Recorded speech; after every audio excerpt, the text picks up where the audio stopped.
오늘 결강이 많으시네. 역시 이제 마지막 시간이죠. 마지막 시간입니다. 오늘 중요한 부분인데 어쨌든 좋습니다. 문제가 지금 30문제 나갔는데요. 기억을 한번 살려볼까요? 지금 토지거래 허가구역의 지정권자, 여기서 이제 키포인트는 효력 발생은 며칠 후에 발생한다? 5일. 지정권자는 잘 아시고 있고, 그 다음에 이제 요 지정권자가 시군구청에 통보하는 거예요. 시군구청은 없이 등기소장을 통보하고 시군구청장이 공고합니다. 7일 이상. 다음에 15일간 열람이다. 그러니까 열람이니까 15으로 기억하라고 그랬죠? 이렇게 이제 기억하시고요. 재지정할 때만 의견을 청취하게 돼 있다는 점 기억하고 있고, 자, 그 다음에 이제 기준면적에 대한 부분 암기를 해보자고요. 이 기준면적에 대해서 주거지역 180, 상업지역 200, 공업지역 660, 녹지지역 100, 위지역구역 90이고, 여기 도시지역은 용도지역으로 간다는 걸 명심합니다. 지목과는 관련이 없다. 그러나 이제 도시역 밖이에요. 여기는 농지는 500이고, 그 다음에 임야는 1000으로서 지목으로 한다는 점을 꼭 기억해 두시고, 이 특례에 대한 규정은 참고하시고요. 일단.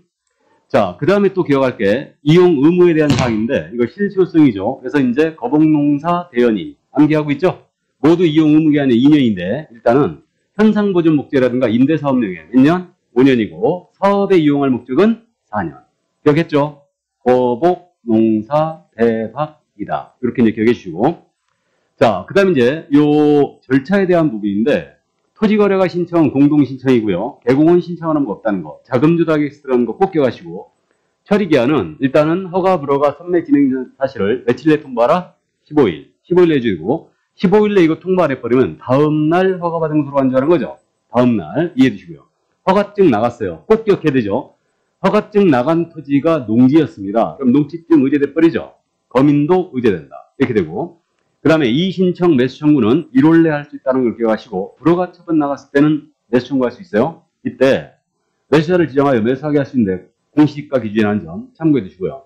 뭐 허가를 받지 않은 계약 무효라는 거 2년에 30%에 대한 벌금이라는 거 기억을 해 주시고요. 자, 그 다음에 이제 이행강지금. 이거 아주 잘 내고 있는데, 그래서 이제 오늘 문제에도 이행강지금이 나가 있죠, 지금. 그래서 이 이행강지금에 대한 부분은 5년을 초과하는 범위에서 이용할 의무가 있고요. 이행명령 3개월 내 기간을 정해주고 최고 몇 프로?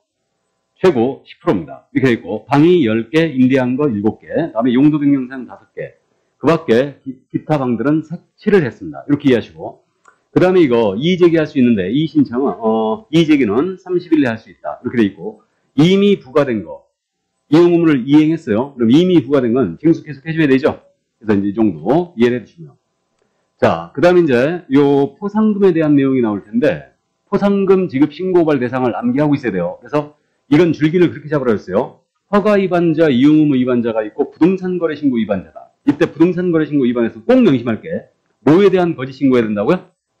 가격에 대한 거짓 신고해야 된다. 이렇게 된다. 그래서 이자는 5% 이하의 과태료예요. 신고 의무자이든 아니든 5% 이하의 과태료고요. 가장계약 신고자, 가장해제 신고자, 이자는 3천만 원 이하의 과태료고, 요게 추가된 거라고 그랬습니다. 그 다음 이제 주택임대차 계약 금액을 거짓 신고한 자, 역시 100만 원 이하의 과태료인데, 이들에 대한 이제 포상금을 준다. 그러면 이들에 대해 과태료가 부과되면 지급조건 충족한 겁니다. 그러면 이거는 포상금액은 과태료 부과액의 몇 프로? 20%가 확정금으로 부과되고, 이때 최고 한도는 1000만 원 한도로 하고 있습니다. 그 다음에 허가 위반자와 이용 의무 위반자는 건당 50만 원이라는 거 알고 있고요. 그 다음에 이제 우리 법과 차이가 있는 게, 얘네는 국고 보조 규정이 있다 없다? 없다. 시군구 재원으로 충당한다 그랬죠. 그 다음에 얘네는 지급 신청서 접수일로부터 몇 달 내주게 돼 있다고요? 2달 내주게 돼 있다. 이거 나머지는 우리랑 똑같다고 이해하시면 돼요. 그래서 이제 이거 신고 고발 대상이 누구냐, 이걸 정확하게 암기를 해 주셔야 됩니다. 자, 그럼 여기까지. 그래서 이제 뭐 절차에 대한 부분은 이제 말씀드렸고요. 그러면 이제 문제 볼까요? 1번 문제예요. 토지거래 허가구역에 관한 설명으로 옳은 것을 모두 옳은 것은. 그래서 이제 28회 때부터 우리 쪽으로 넘어왔는데, 이 부분은 28회 때 처음 넘어오면서 물어본 문제가 이거였습니다. 그럼 1번 지문이거든요. 지정을 공고한 날로부터. 요거를 바꿔내면 엄청 어려운 지문이 되는데, 지정 공고를 한 날로부터 며칠 후다? 5일 후다. 우리 5일이 딱 2번 있다고 그랬죠? 자격을 취소했어요. 5일 내 국장 보고하고 다른 시도에 통보해줘야 되죠. 자, 그러면 맞는 지문이고요. 다음에 경매의 경우는 허가를 면제하고 있죠, 지금. 그래서 적용하지 않는다. 맞습니다. 우리 증여로 받았어요. 허가구역 토지를 증여받았다. 허가 받아야 안 받아요? 네? 받아요, 안 받아요? 안 받죠? 허가구역 내 토지에 대하여 기준 면적을 초과했습니다. 그러면 이때는 대가를 수반하는 계약이었죠? 그러니까 매매 교환은 허가를 받아요. 근데 증여는 허가 대상이 아니었습니다. 경매 꼭 기억하라고 했습니다. 경매는 토지거래허가 대상이 아닙니다. 자, 그래서 맞고요. 대기시입니다. 거주용 주택용지로 이용할 목적이에요. 그럼 몇 년? 2년. 이용해야 되죠? 맞고요. 다음에 토지 이용 의무를 이행하여서 이행명령을 위반자가 그 명령을 이행하는 경우는 이행강제의 부과를 즉시 징수하죠. 징수하고 그 다음에 이미 부과된 거 징수해야 돼, 안 해야 돼요? 해야 되죠? 그래서 이 부분을 아주 잘 묻습니다. 그래서 이제 정답은 옳은 거라고 했으니까 기억니은 이것. 정답은 3번이었습니다. 자, 그러면 넘어가죠. 2번 문제예요. 신고 포상금에 대한 내용이거든요. 그러면 옳은 것 그랬는데 포상금의 지급에 대한 비용은 국고로 충당한다. 틀렸죠? 시군구 재원으로 충당한다. 국고 보조비율도 없습니다. 다음에 해당 위반행위에 관여한 자가 신고했다든가 또는 익명이나 가명으로 신고를 했어요. 포상금 이건 안 주는 거죠. 그러니까 관여한 자가 신고했다. 그러면 포상금을 지급해야 된다. 틀렸죠? 지급하지 않고요. 그 다음에 익명, 가명으로 했다.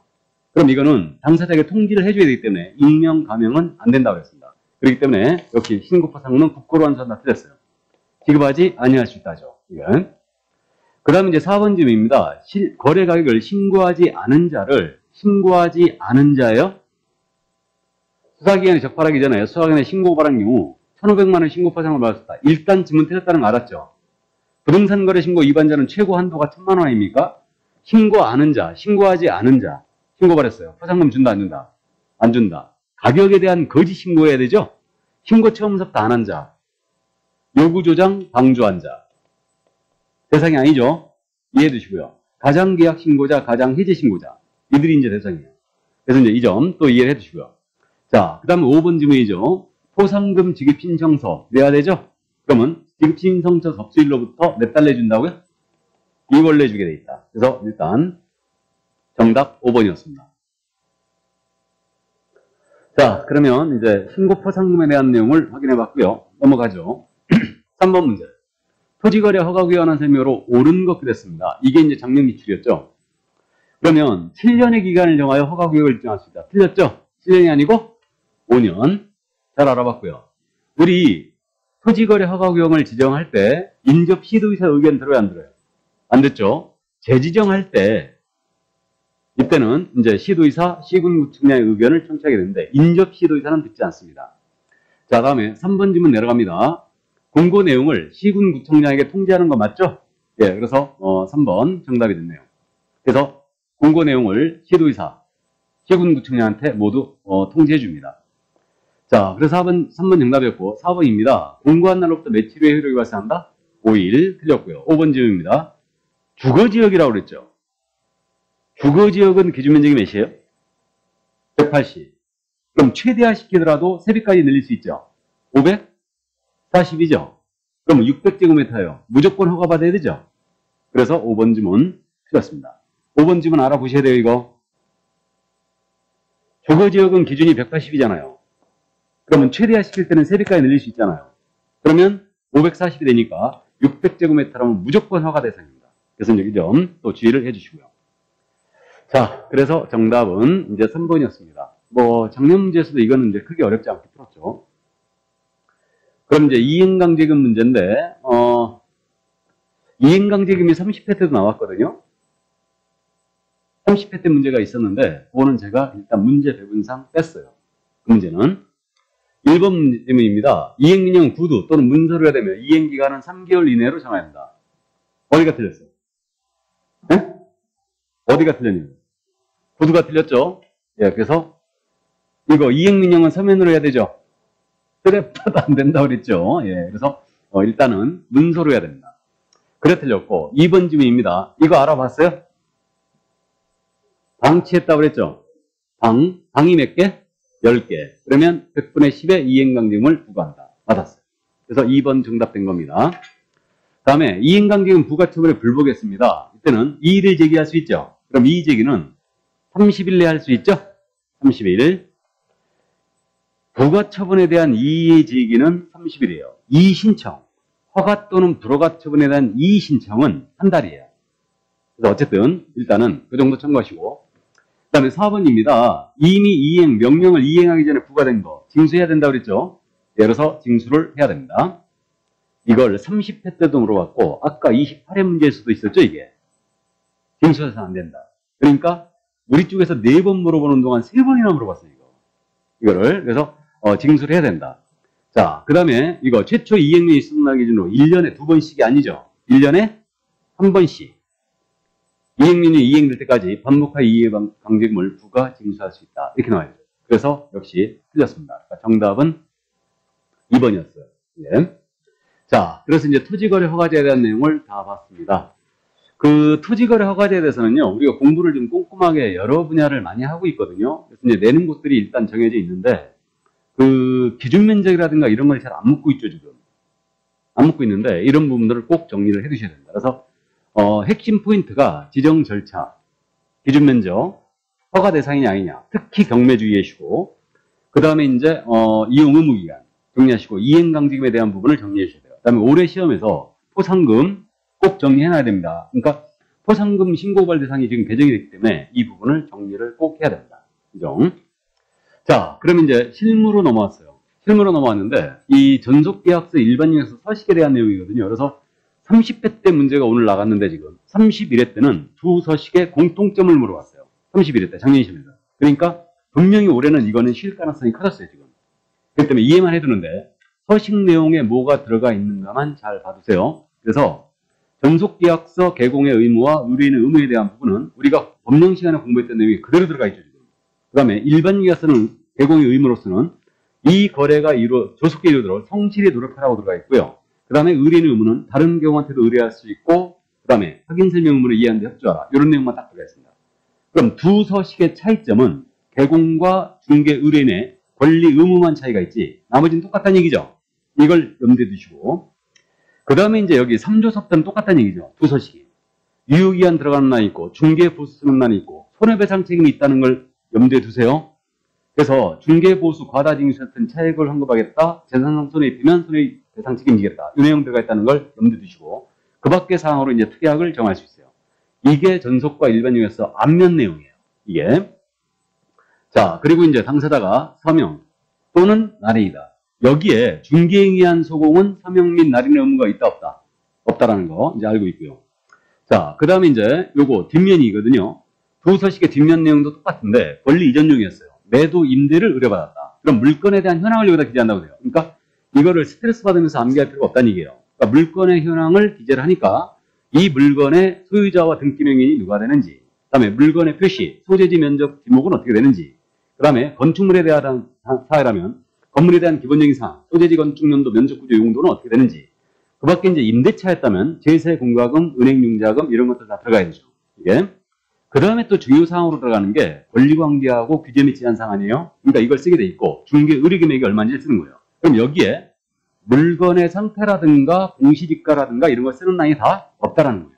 그래서 이게 매도 임대 의뢰받았을 때 기재한 란이고, 그 다음에 매수 임차를 의뢰받았다. 그러면 희망자가 꼭 들어가야 된다.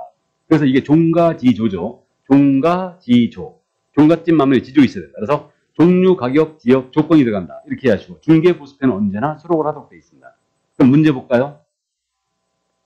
이게 이제 30회 때 문제였어요. 문제 이거 최고급 난이도였죠, 이거. 근데 생각하기에 따라서는 스킬을 따르면 문제가 엄청 쉬워졌어요. 지금 조건이 매수를 의뢰받았다고 그랬죠? 매수니까 희망자가 꼭 들어가야 돼요. 그죠? 그럼 희망자가 이 두 가지 아니에요. 이건 이전용에 들어가는 거죠? 근데 여기에 만약에 유효기간이 들어가 있었어요. 그럼 매수 의뢰받든 매도 의뢰받든 유효기간 써야 되죠? 아, 유효기간 앞면에 있었잖아요.